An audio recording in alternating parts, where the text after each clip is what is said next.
or their whole life. And I lead them through this meditation process. And at the end, they're like, whoa, I didn't know my brain could do that. They had no idea that they could feel that way. It was there the whole time. Just like Dorothy with the ruby slippers, they just had to click their heels and they could have done that. But they never had because they didn't know the way. And so I'm going to take you through those steps to teach you how to get there on your own. I love meditation. I first tried it at a friend's house back in 2005, probably. And she led me through something similar that I'm going to show you tonight. And it was amazing because as she led me through this visualization process, I felt my whole body relax. And I felt kind of like someone had a bucket full of peace and just dumped it on my head. And it just flowed through my whole body, and I was like, oh my gosh, I guess this isn't hippie nonsense after all. Wow. And as I studied and learned more about it, I found that meditation is very scientific. It's been used in religious practice for years, but it has some good, solid scientific principles behind it. And we'll talk a little bit more in the future about what that is and some of the science behind it. So these clients, they came in and they feel this like, whoa, I didn't know I could feel this peaceful. I've never had this before. The experience was possible to them the whole time. They had the power, but they didn't know it.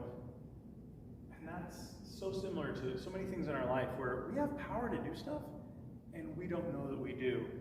And sometimes somebody just has to show us and point the way. And we recognize that we have resources inside we didn't know we had.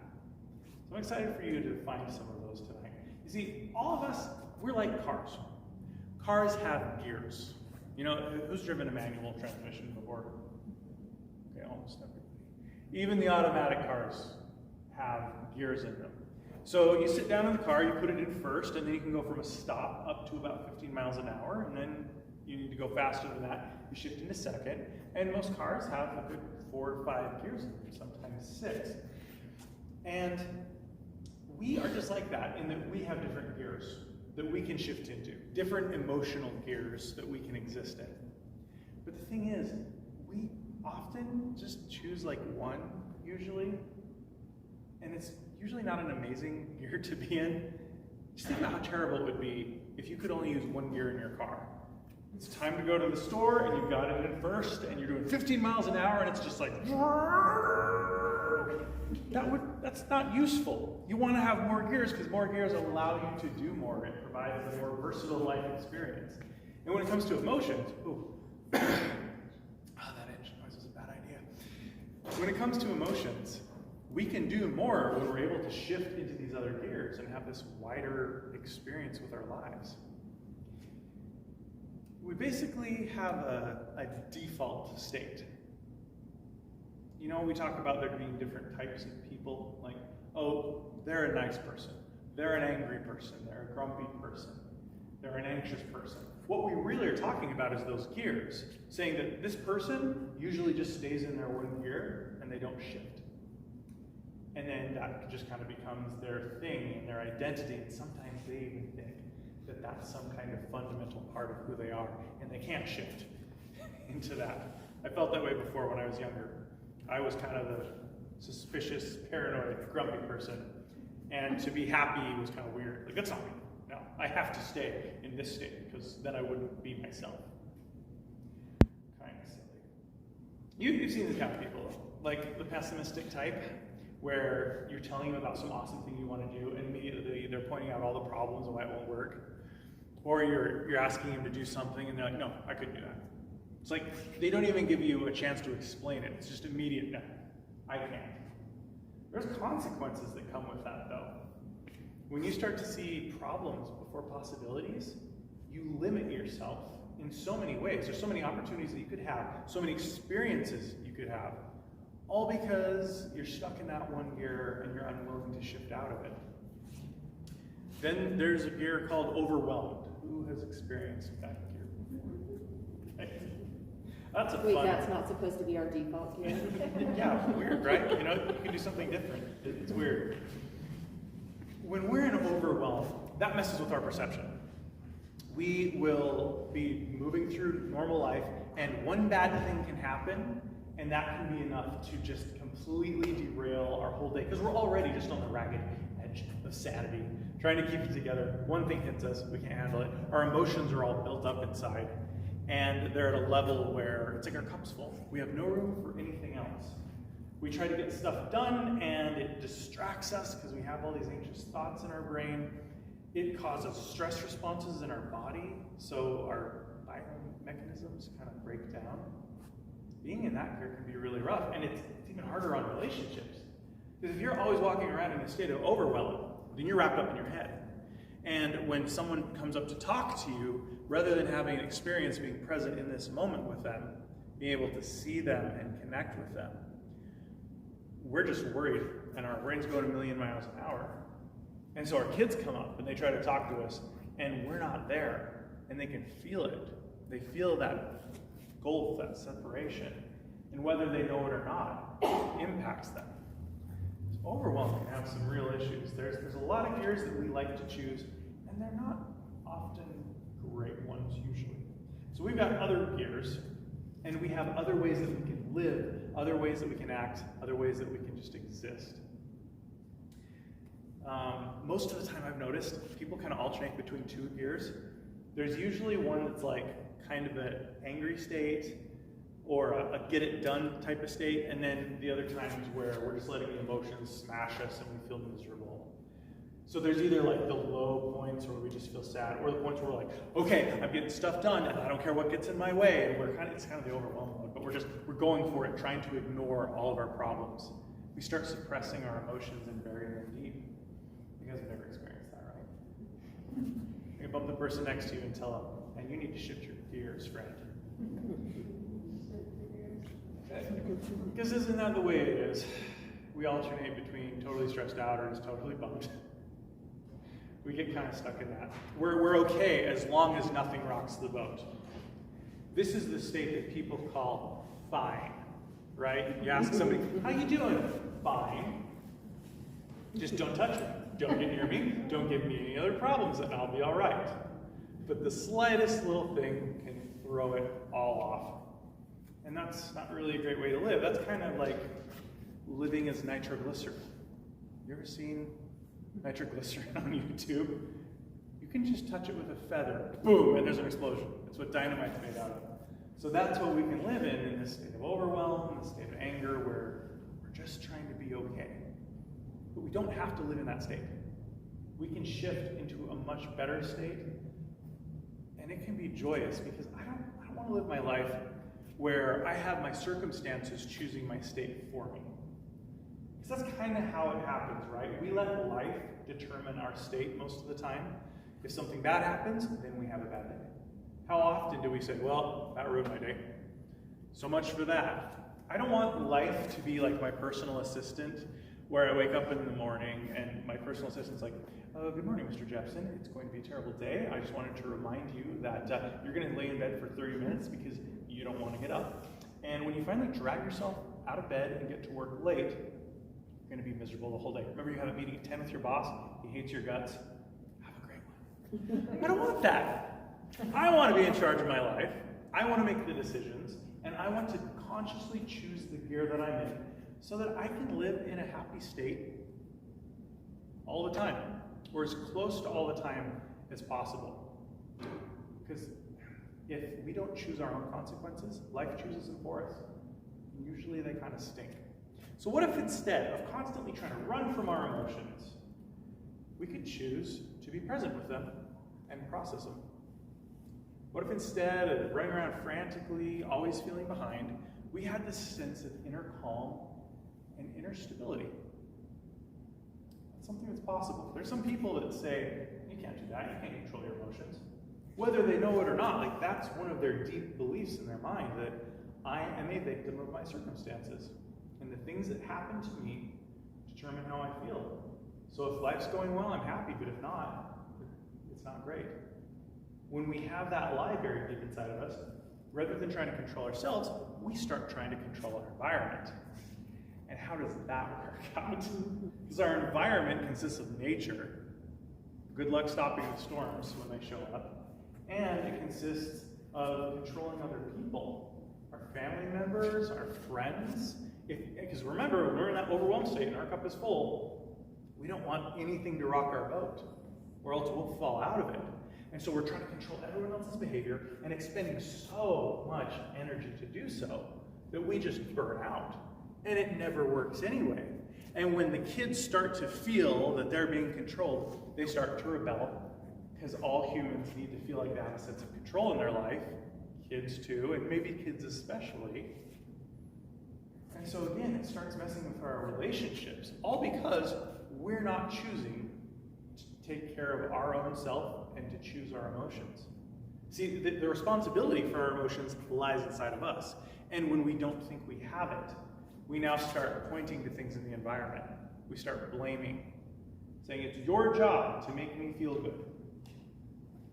And when that's happening, nothing in our life will ever change, because we're the only ones who can do that. Regardless of what happens to us, regardless of our circumstances and our situations, we still have a choice. Viktor Frankl taught us that. He was an Austrian Jew who was one of the early psychotherapists. And his whole family was sent to Auschwitz. He was the only one that lived through that. And he noticed people in the concentration camps who, rather than choosing to be beaten down and miserable, chose to smile, chose to be happy. When they got food and they're starving to death, they'd share it with other people. And he realized then that there's something that no other human can take away from us. And that's how we choose to feel, how we choose to see reality. Even in the middle of a terrible experience, we can choose to be bright and cheery. Seems kind of impossible, but they've proved that it's true. So rather than being at the mercy of life, we can choose. We can choose what our life looks like, even if our circumstances aren't exactly what we want.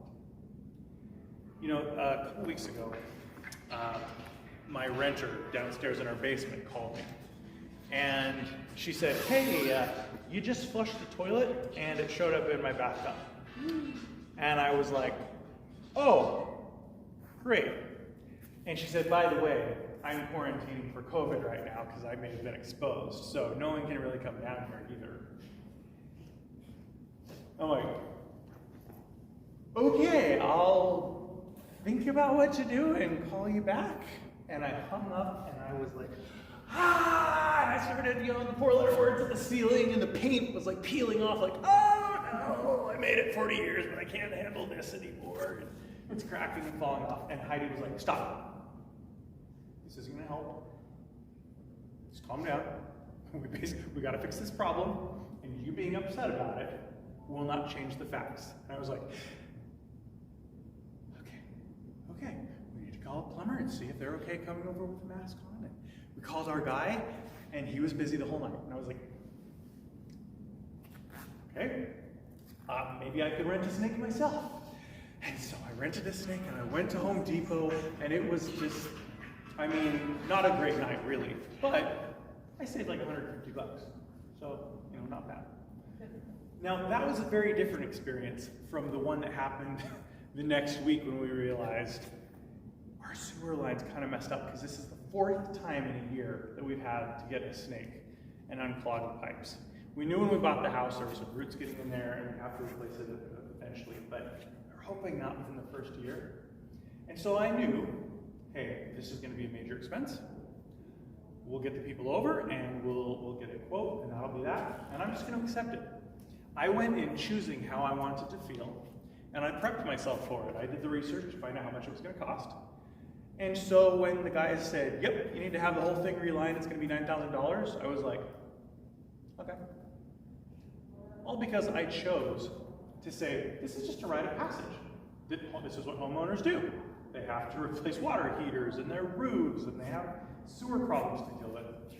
And so having a little clog made me completely lose my mind.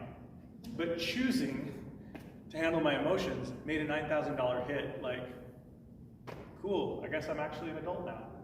We can call it. 38 years old, and I finally feel like an adult fixing my sewer line. So the question is then, what's your default state? What's the gear that you're in most of the time? How do you feel? like you to pull out something to write on. You got some paper, that'd be fine. Or you can pull out your phone. Let's pull up the notepad app. We'll get some food.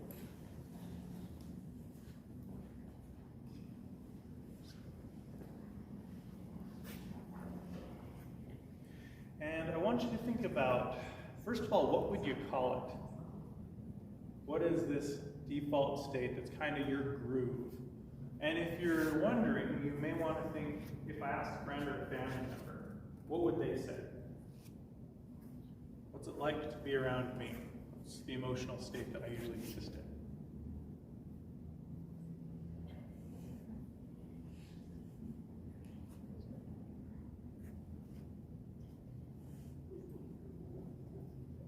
And then consider existing in this state. This will be hard to figure out because if it's your normal, you're used to it. This is like asking a fish what it's like to be wet. They don't really know because they're just wet all the time, right? But I want you to think, like, what does my body feel like? What are the physical sensations in my body of this state? Do I feel a frantic energy in my head? Do I feel a heaviness in my chest? Do I feel a queasiness in my stomach? Do I feel like muscle tension all throughout my body?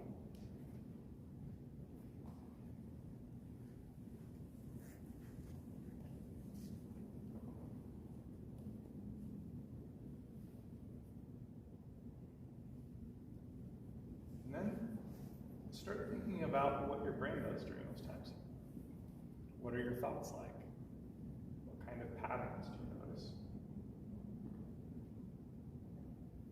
Are there specific beliefs that are constantly on your mind, or they're just part of the background experience of living?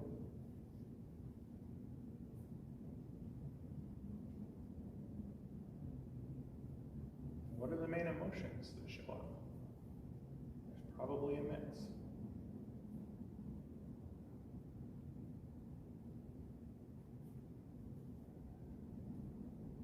And then I want you to start thinking about the results you get. How does being in this state of existence make up your day-to-day life?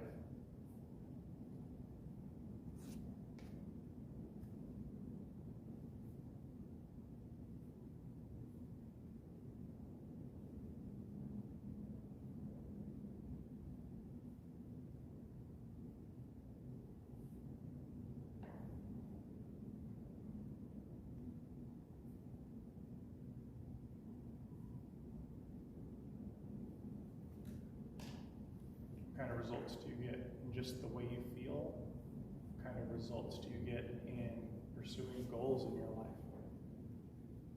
How does it affect your performance at home, work? What about your relationships?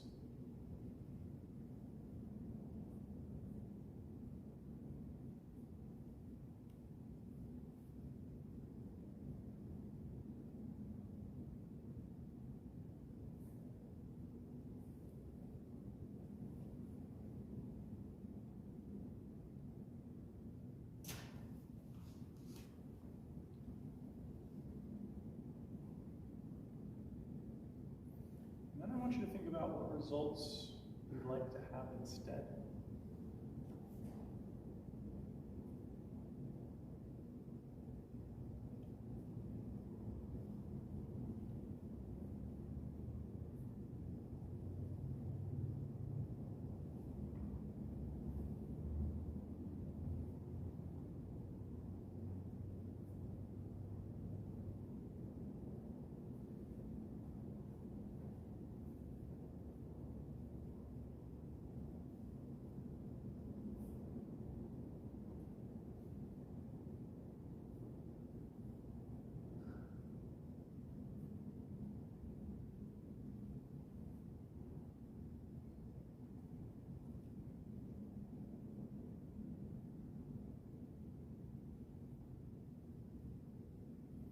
What kind of results in your relationships do you want?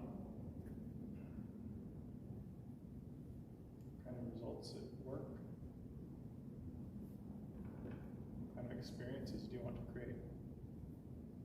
What sort of things do you just want naturally to flow from the way you exist and move through time?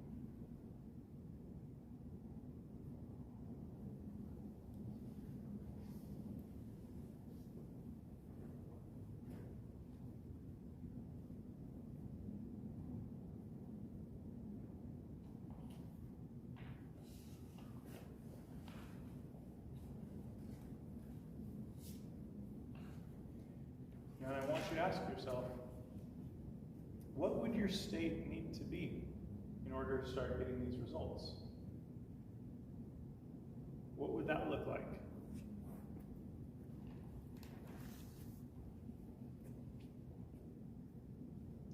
When other people see you, what would they notice about you?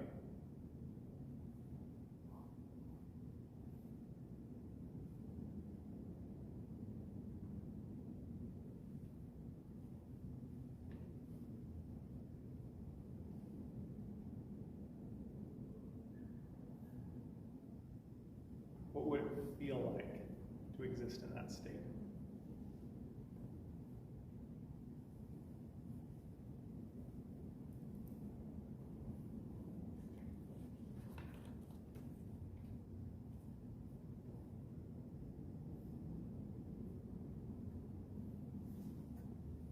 Another 30 seconds or so to finish up.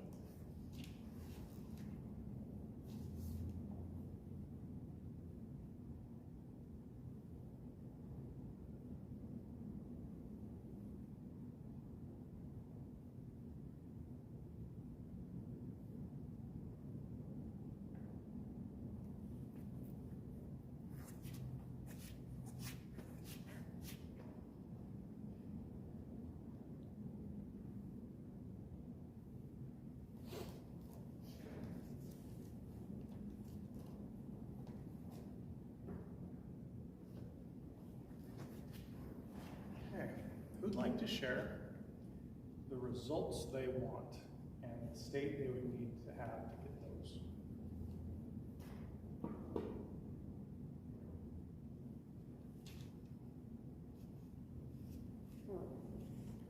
I want to be in a state where the way that I feel, the love that I feel for people is immediately apparent to them. Because I think the state that I'm in right now, that is not always the case. So in a place where your love just immediately flows out and they feel it, Yeah. and they know it, you're just wrapping people up. Because I know I feel it, but my state is not always such that it's obvious to people that I love. Awesome. Thanks. What's it like to share? I want to be in a state where when I get an email, I don't feel stressed. Right. Every time your phone buzzes, it's like, oh no, what is it going to be now? It's from my boss. Oh. Yeah. What's that going to look like? Well, I think I should probably clean up my emails a bit and focus more on what emails matter. So there's some logistical changes that would come, but what would you need to be feeling? Like, what is the gear you'd need to be in order to just be okay with those emails coming in? Probably less hyperactive. So what's the opposite of hyperactive? What are we looking at here? I wouldn't say calm. I go for like at peace. At peace. I like that. Okay. Thank you. Anybody else? I too would like to feel peaceful, you know? I think I'd like to feel like, I think if I could feel peaceful and confident that no matter what happens, I don't have to be like rocked about by the winds of change, I think that could help other people around me feel a greater sense of confidence. Creating stability where you go. I'd like to be in a state where I'm present. I currently have a very stressful, high-demanding job, and being able to work from home makes it very difficult to disconnect at 5 o'clock to attend to the kids. And so I think that's what I really need for now. Awesome. Well, what you're going to learn tonight will help you to shift into those states where you can feel more peace, you can feel calm, you feel relaxed. And then from there, it's much easier to shift into the higher gears. Because sometimes when we're down in the level of stress in those lower gears, and we want to jump up to like excited and productive and amazing and super relaxed, that doesn't happen without shifting into like a more peaceful, neutral state first. So what you're going to learn tonight will definitely help with that. And then I hope you will create that peace where you go. Yeah, I just wanted to add something that I think maybe is fairly universal, at least for a lot of people. Because when I wrote it down, what I wrote down as the state that I wanted to be in was, well, I wrote down Aunt Myrna's state, because my Aunt Myrna is like the pinnacle of this for me. And I wrote down that she always seemed really serene and really kind. She was so kind-hearted and so generous and so happy, and yet not ever a pushover. And that is where I have a hard time. I feel like if I get to a state where I feel at peace and happy and serene and kind, then I'm not protecting that part of me that gets taken advantage of. And so I think I want to be at peace, but also I want to be able to hold boundaries and feel like that's okay. And in the midst of the peace, it's a lot easier to realize when a boundary is being crossed. True. And think, how do I need to address this right now? So being around your aunt, what did that feel like? Oh, it was the best. The best. So She was my only extended family that lived out here, and so I spent a lot of time with her when I came to go to school. And it was like my favorite place to be was at her house. So by her being serene, what did it do for you? It made me feel that way too. I always felt comfortable with it. So when you're at peace, you create comfort all around you. You can influence all of the people around you, because whatever you feel, you're going to put out through your body language, through the way that you talk, the way that you interact with people. And I don't know if you guys have noticed lately, but there's not a lot of people that are putting out a really peaceful, serene vibe in the world right now. Heidi the other day said, I don't get on Facebook because everyone there is angry and stupid. I gotta say, I agree. Amen, sister. Looking at my news feed, it's scary. It's amazing to me how much things have changed. Just in the last 5 years, the rhetoric is heating up. The division is really heating up. There is contention, there's arguing, and in some ways the contention's dying down only because people are unfriending those with different opinions. This next election seems to be like the biggest, most important thing to ever happen to anything, and if you're on the wrong side of that, then you're dead to me. It's really getting bad. And I hope that through finding this peace and serenity in yourself, you'll spread that, especially online, because it has consequences. 5 years ago, it seemed like it was just a fun pastime to argue on Facebook and be kind of scornful and hateful and think people are idiots. But look what it's doing now. Now there's talk of violence. There has been violence in the streets. Just today, the FBI foiled a plot in Michigan to kidnap the governor, blow up a bridge, and basically take control of the state. There was a militia that wanted to do this. How did they get to that state in the first place? All the back and forth, right versus left, conservative versus liberal, and it deepens, and the anger makes us more hostile to people, and we start looking at humans and not seeing them as humans anymore. We start seeing them as enemies, and these are our neighbors. This country is on the path to civil war right now. Give it a couple more years. It's coming. It almost happened in Michigan. That seems like a big, crazy event, but this is going to become commonplace, and it's going to get scary if we don't do something. I hope you will join me in trying to create peace wherever you go, because the world needs you. Your country needs you. Your community needs you, your friends, family, and the people you interact with online. They need some sanity injected into their lives. I hope you'll take this and realize how managing your emotions will allow you to start having an impact on others. If you really want to be good at leading others and managing others, you got to start with yourself first. So let's talk about what meditation is. Meditation is nothing more than choosing to focus your mind. And to be more specific, it's choosing to focus your mind on your current state of existence and or visualizations of something. Does that sound too crazy or wacky or weird? Just sitting and being present, being here in the moment. And maybe being in a visualization, but being present in that. Your focus is on how you feel in your body. You're looking for those raw sensations inside, and that's it. It's pretty simple. Now, it's hard to do.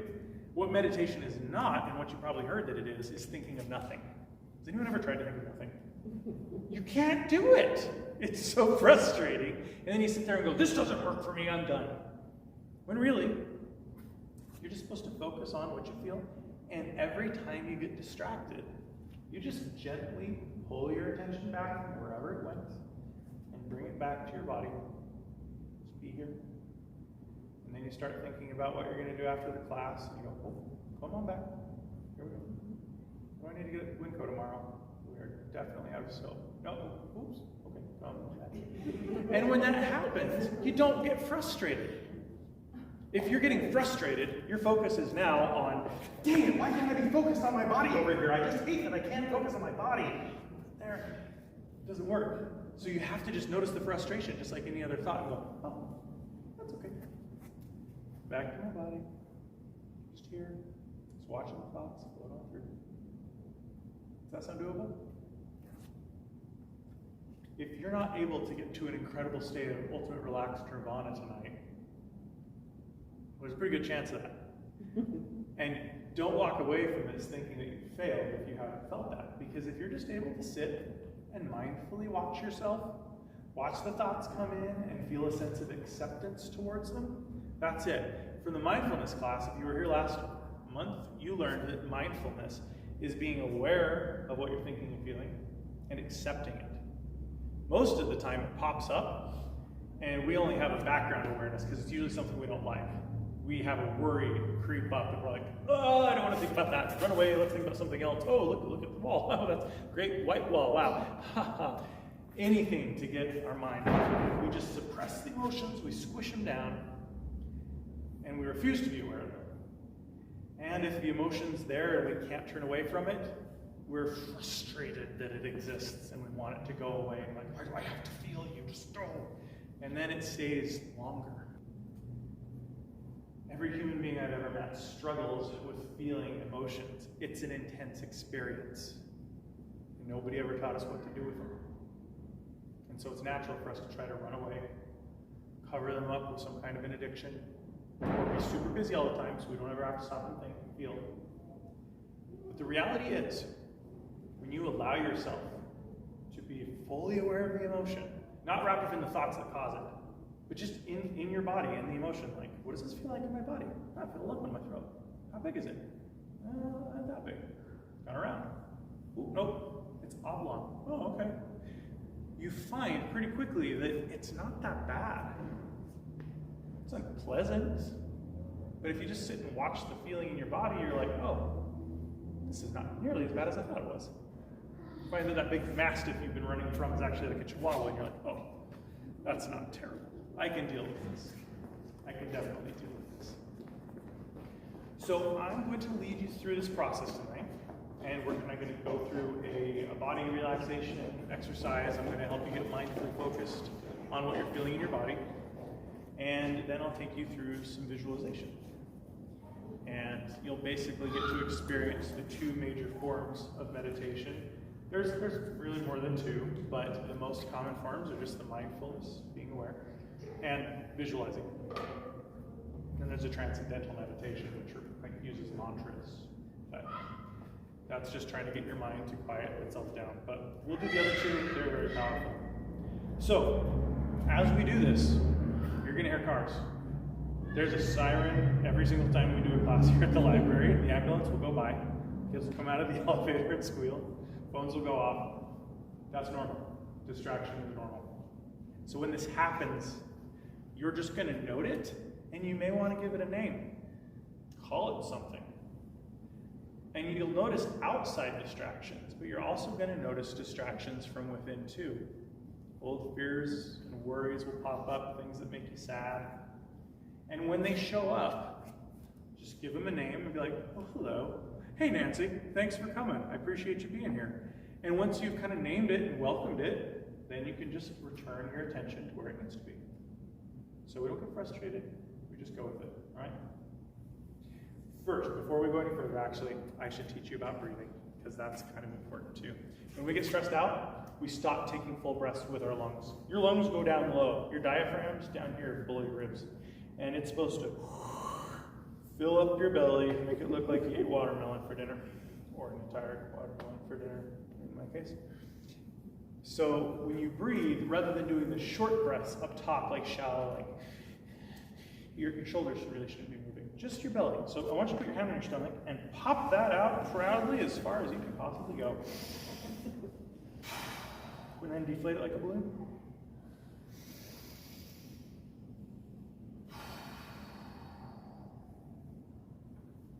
Do it slow and easy. It's the kind of breathing you want to do. Comfortable, easy, slow. And as you continue to breathe slowly, I want you to close your eyes and focus all of your awareness on your feet.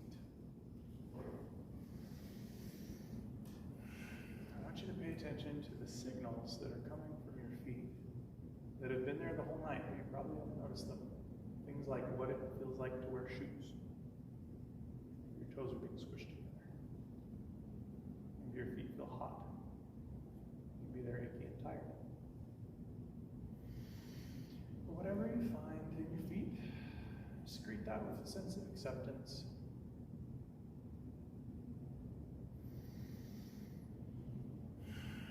And if you notice any tensed up muscles, that's okay too.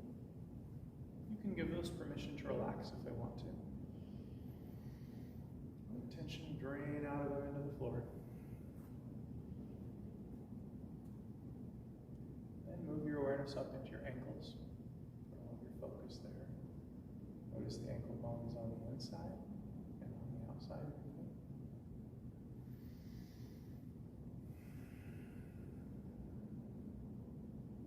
Check in with your calf muscles. On the back, front, where your shin is. And again, whatever sensations you find there, just greet them, welcome them, accept that they exist. And then move your attention to your knees.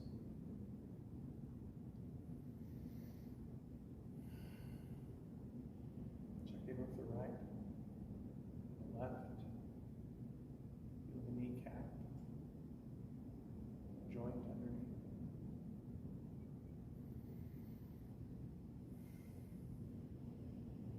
Pay attention to your thigh. Both sides. Feel what it's like to have the chair pressing against you.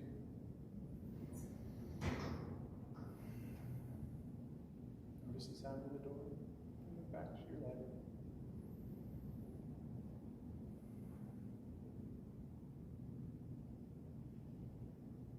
Move up into your pelvis. Again, noticing what it's like to have the chair.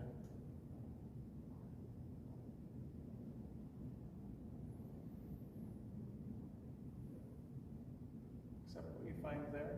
Move up into your lower back.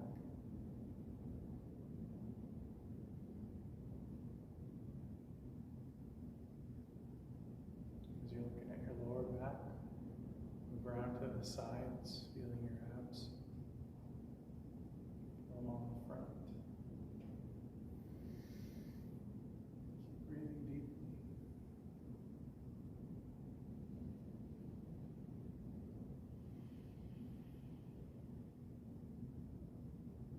Notice what it's like to take a full breath.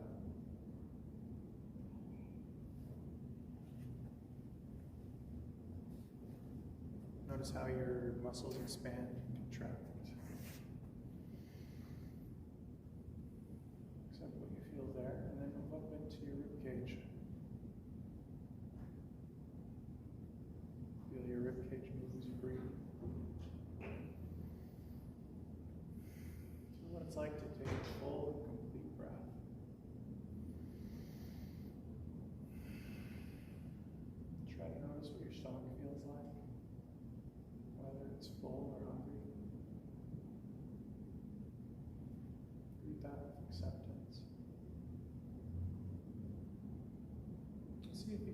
heart beating.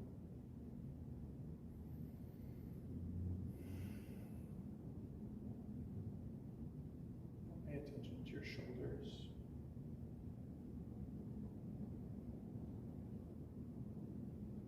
Notice the muscles at the sides of your neck. Checking to see whether they're holding any tension. Give them permission to relax.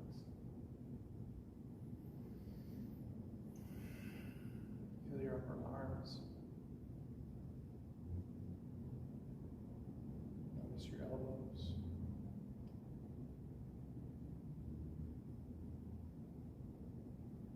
Feel your forearms.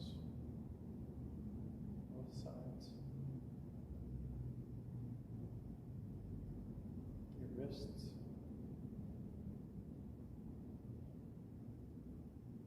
Your hands. Fingers. Taking a deep breath and let your arms completely relax and get heavy as you let all the tension out. Pay attention to the muscles of your neck, where they connect to your skull. Feel your scalp, your ears,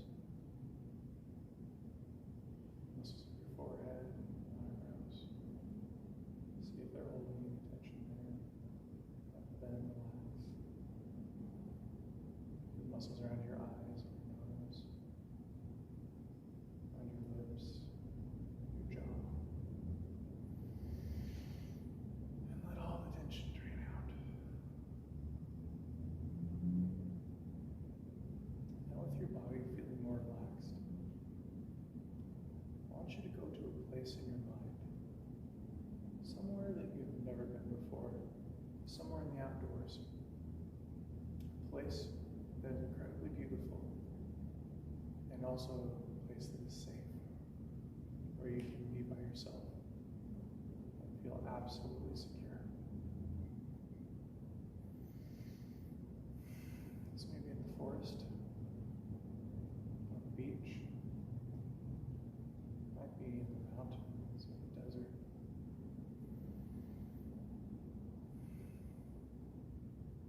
Choose a place where you can be in complete serenity.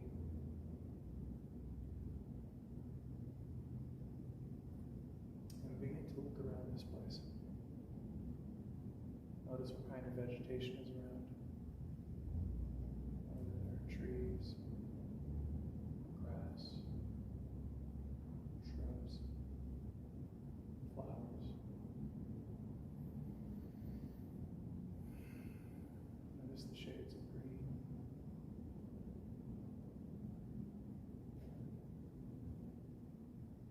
Notice where the sun is in the sky, how it makes the shadows fall.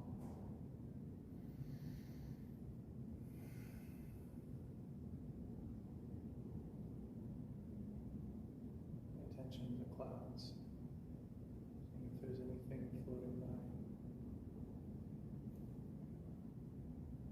And notice the sounds of this place, whether you can hear the wind, the sound of water nearby, buzzing of insects, rustling of leaves. Notice what the air smells like. There's new blossoms and flowers. Smell of the earth, moisture in the air. Notice how your body feels completely relaxed here. How each breath you take drops you deeper into a sense of relaxation. Your muscles are completely free from any tension. Notice what it feels like to have the sun on you, warmth on your skin, temperature of the air, sensation of the breeze as it brushes past your cheek.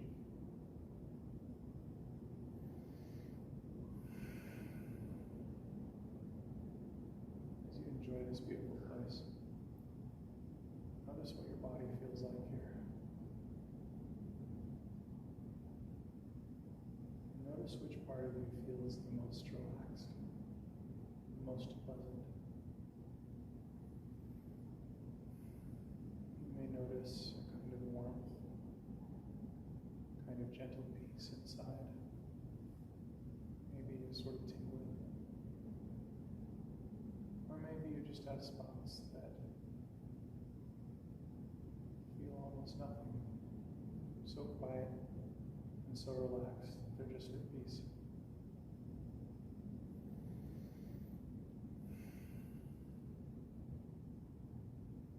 And if one part isn't as strong as the other, then just choose a spot that you're able to feel in this moment. Noticing the sensations of being relaxed. And let this be your anchor point, the place you're going to return your concentration every time you get distracted.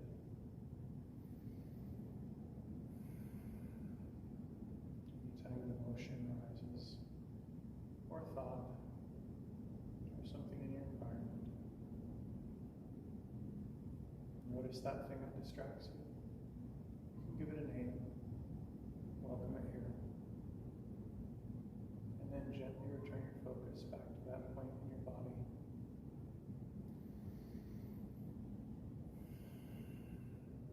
You notice as you let your mind drift, as you let all of your thoughts go home, that anchor point in your body starts to feel even more relaxed, even more at rest, at peace.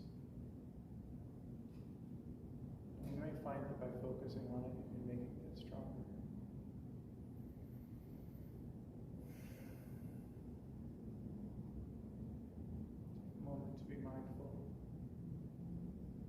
of how nice it feels, and to feel gratitude to be having this experience right now, no matter what it's like. Even if it's not perfect, try to feel gratitude in your heart. Feel joyful that you are alive to be able to experience it.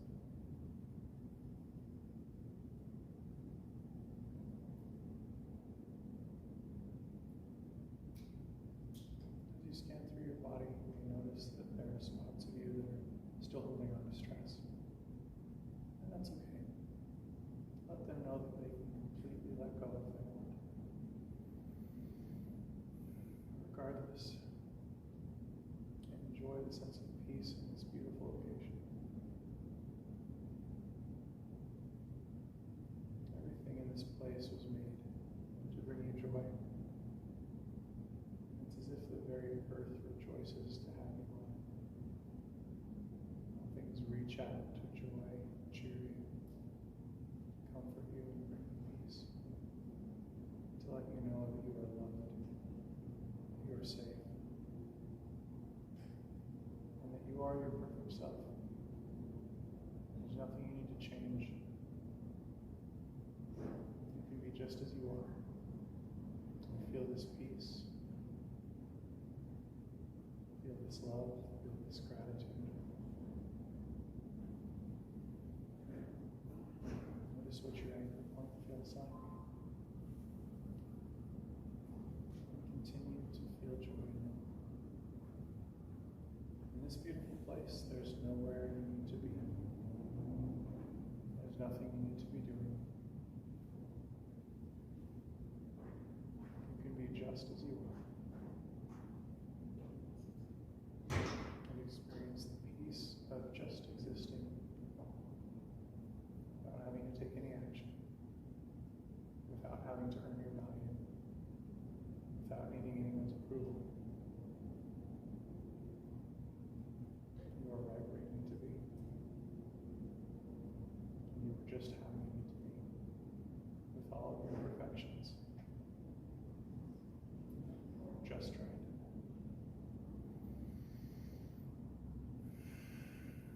Notice what it's like to take another deep breath.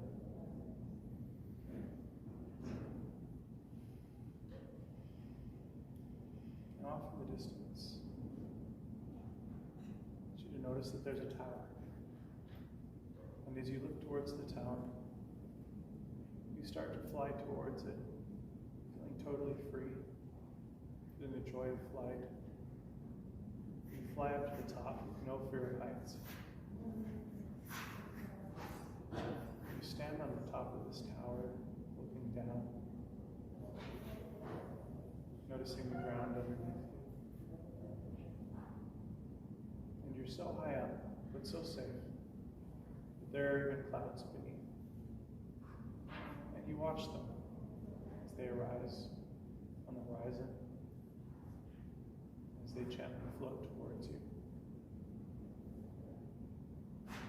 They pass under the tower and continue on their journey until they're just specks in the distance. And each time you have a thought come up or a feeling, any kind of distraction, just notice it like a cloud. You can look at it, be aware of it, but you keep your focus on being here in the moment, from the vantage of the tower. Letting all things pass through, not feeling any sense of concern, even if they're sad thoughts or anxious thoughts. You can see them from a distance for what they are. Just thoughts, nothing more. Just feelings.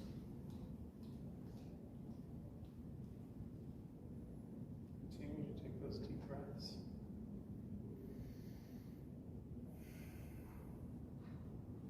And let all things be there and be at peace. It's as if you are a stone in the river, buried in a riverbed, and the water rushes all around, over the top of you and on the sides. All these thoughts and feelings, but you remain steady. You remain calm and focused. And you're able to watch all of them float past without distracting you from being right here in the moment. Constantly updating your awareness to simply exist now and to feel what you feel in your body.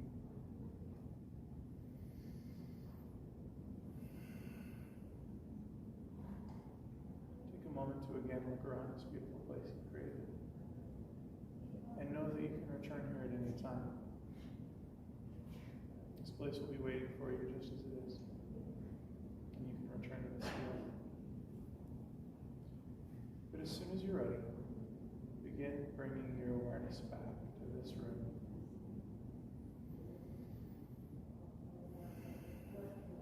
Start to move back into the library. And begin to notice again sensations surrounding you.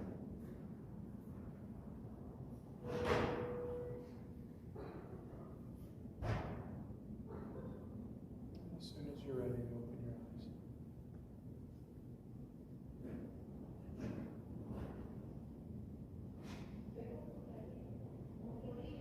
So what was that like for you? I'd love to hear your experiences. Good, bad, or anywhere in the middle.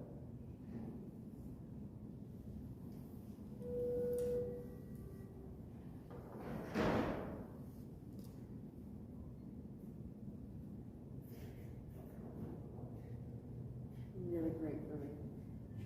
What? It was really good, really, really great for me.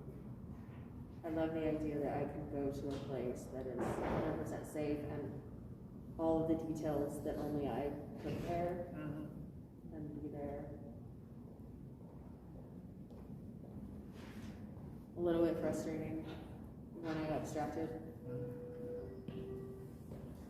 Because I feel like when I get distracted, it's usually because I feel responsible for something. So I feel like I have to stop what I'm doing and take care of. I immediately was thinking, oh no, I have to stop the noises. And I was like, no, that's part of the practice. Exactly. I kept thinking, oh, I should get up and, help or, whatever. Anyway. You can So just it watch was that good practice responsibility for thought, me. just let it float on. Right, it was good. It was a good practice for me to go, oh wait, no. I'm the stone, that's the river. Yep. The water doesn't have to move the stone. That's right. Who else would like to share what it was like for them?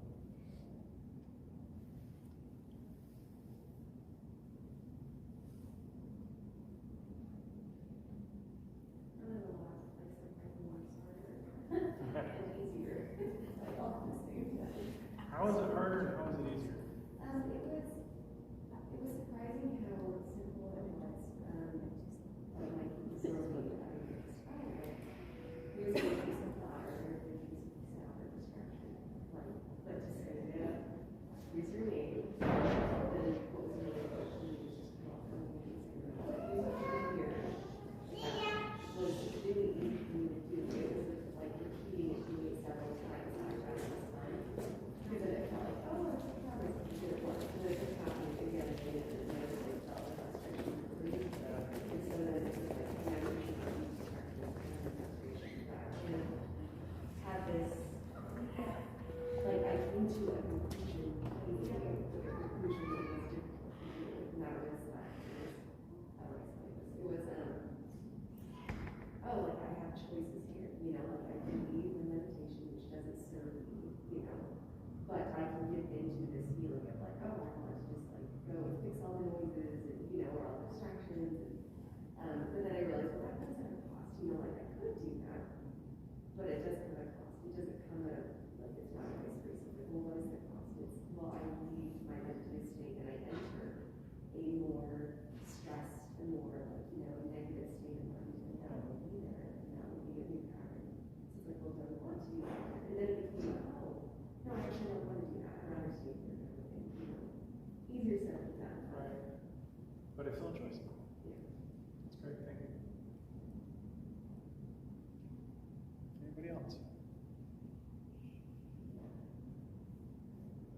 I thought it was easier as you guided us to, focus on certain things, because when I have tried it before, I've tried the nothing, and that's impossible, because you've got all these thoughts that just kind of overpower your brain. So I felt like I really relaxed, and at some point I thought I may have been dozing off, but I think I was just in a really nice state of relaxation. People who meditate frequently need less sleep. There's some brain restoration that goes on. And sometimes we just fall asleep. Anyone else?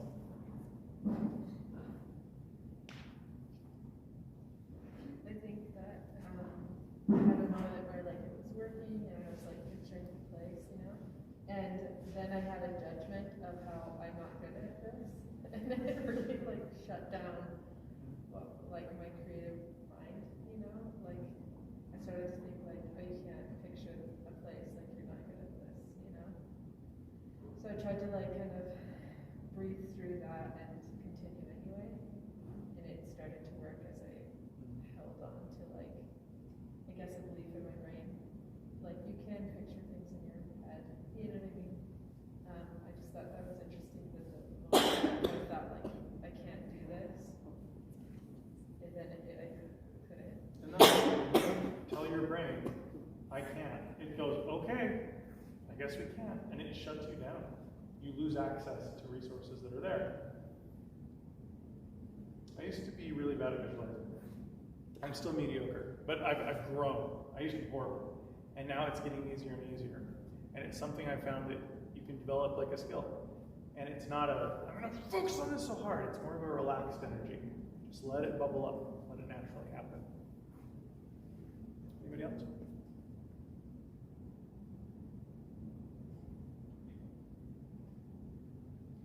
Whether your experience, thank you for sharing, everybody. Whether your experience was like awesome, you're like, whoa, I found it, I found the zone, like the peace was there, or you had some frustration, just know that's okay. This is something that's a skill and it takes practice. After my friend led me through that meditation back in 2005 or whenever, I started to try to do it every day. And I tried to do it every day. It wasn't an everyday thing. I'm kind of a churchy person, and I like to try to work on my spirituality and to connect with my higher power. And I would do this meditation before I prayed. And wow, it's such a night and day difference to take your mind, to clear it out, to tune the heart, to connect to that channel of peace. I could hear so much better and get guidance from my higher power much easier when I'm in that state. Whether you're religious or not, this is something that can benefit everybody. It was interesting too because I found that I had emotional walls built up. There were walls to protect me because feeling emotions were scary. And so I lived in my brain for most of my life. And my emotions just were like a dull thud. I couldn't really feel them. And after about 6 months of meditating, I'd noticed that when I was in that meditative state, the wall was gone. But after 6 months, I could start to feel that I had a wall in the first place. It was like a perceptual wall I could feel, except in my soul. I don't know how to describe that, it's weird. And after 9 months of meditation, I could consciously lift the X-wing out of the swamp. I could make the wall lift, and I could get this rush of emotions that would hit me even deeper. And whenever I lost my concentration, it'd fall back down. But after about a year, I got to the point where I could lift the wall and keep it up and just let things flow. And that was through imperfect half efforts of meditating. And that was from frustrating experiences, sitting there sometimes for 50, 60 minutes and not getting anything and walking away going, ugh, I'll try tomorrow. If you'll make this a part of your day, and it doesn't have to be overwhelming, shoot for, can you spare 3 minutes out of your day? Is that doable? If you can't spare 3 minutes, you should probably look at your life priorities. I like to do it in the morning before anything else, just to kind of help wake myself up. Not in bed, and not when I'm too sleepy, but just, you gotta actually get out of bed. But you can meditate sitting, you can meditate standing, you can meditate driving. Don't do the closed eyes visualization while you're driving, but to just focus on what does my body feel driving my car to work? Oh, okay, feel my arms, look at that. Feel the sun on my face, cool, whatever. It can be done at any time. Just sitting in these chairs right now, you can be in a meditative state where you're listening. You're not totally wrapped up in what I'm saying though. You're just kind of sitting back, noticing yourself existing, hearing my words and going, oh, that's interesting, but I'm here, not losing track of me. So it can be worked in a lot of different ways, but I will tell you, if you'll put in any kind of half effort, you will get some results here. And you'll be able to shift your state into one of just greater peace. I used to be very different. I used to be pretty high strung. And I'm way more relaxed now. Even just since we got married, you notice some differences in me. I can handle stress better. And it's all because I started meditating and started focusing on me. Learning to be aware of what I felt and accept it. So is this rocket science? Is this doable? Does everyone feel like, I could try this? Well, this will yield incredible dividends, and this will help you with every aspect of your life. This is going to help you manage your stress. This is going to help you in your relationships. You'll be able to be more present, and you're going to start noticing things that have been there the whole time, but you've been missing. All because you're learning to focus your mind to bring it right to this point, and you're going to open the floodgates of awareness. This is the beginning of something awesome in your lives. I'm really excited for you. Thank you all for coming tonight. Appreciate it.